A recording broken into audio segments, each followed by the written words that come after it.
Hello, welcome to the Voracious Reader. Today, we're looking at The Four Insights, Wisdom, Power, and Grace of the Earthkeepers by Alberto Villoldo, Ph.D. Alberto Villoldo was an anthropologist who spent time with Earthkeepers, as they're called in the book. They're shaman from the Andes that have taught him some insights and ways of life that can be applied to modern life. In fact, quantum physics is revealing more and more that some of the ancient shaman practices actually are scientifically provable now through quantum physics.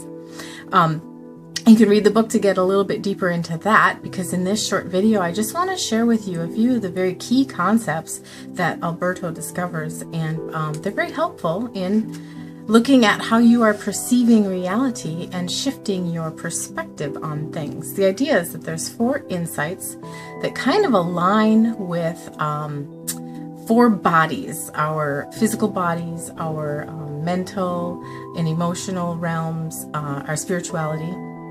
And the Leica, the Earthkeepers, call these, look at them as almost like nested Russian dolls, where each layer is enveloped into the next layer. And that first layer, that layer of the physical body, is where you're experiencing sensations.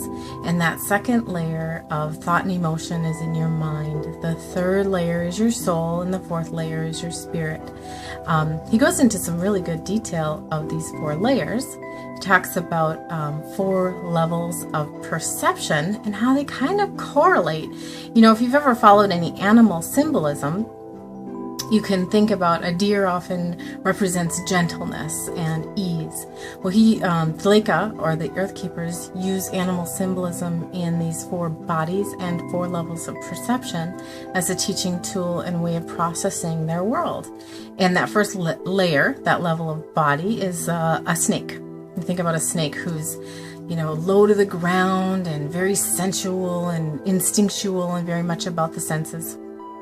And the next layer then would be our mental and emotional realms.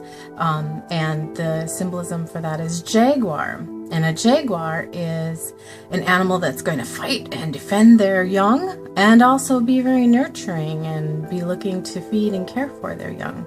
So there's a little bit more of a duality there, kind of like a thinking, feeling duality.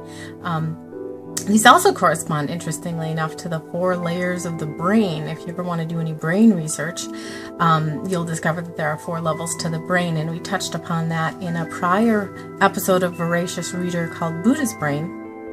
And so the alignment is similar. The third layer is a hummingbird.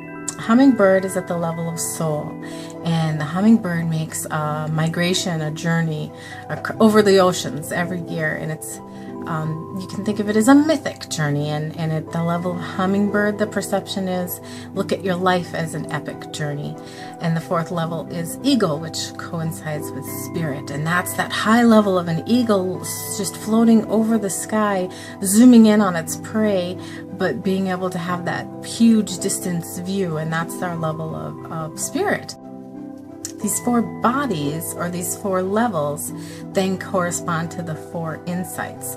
And I'll just share with you those from the book. Insight number one, the way of the hero.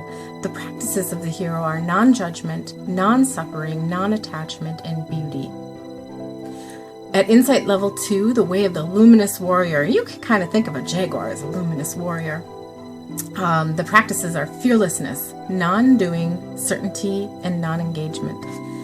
Non-doing, you might not be familiar with that term, and of course the book's available if you want to go deep, but in brief, non-doing is the idea of maybe the law of least effort is something you're familiar with if you've followed any of Deepak Chopra's work. The idea that you're not striving all the time, you're kind of going into a sense of flow.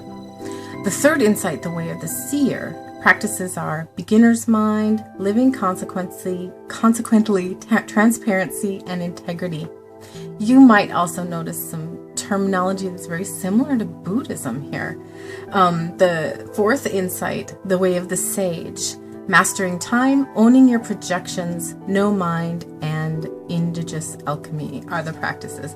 And so the book goes on, the author goes on to describe each of these 4 practices and give, day-to-day examples of how you can practice this and perceive your reality that you're experiencing in such a way to shift those perceptions and shift those practices, bringing more equanimity into your life, basically. What I want to share most from this book, The 4 Insights, is the understanding and idea that ancient practices of indigenous people who we in our modern world like to think of as somehow less intelligent, maybe we're in tune with something that we have long forgotten. And my challenge for you is to open your mind and consider that some of the natural instincts, insights, and ways of life of our ancient ancestors might still be valuable today.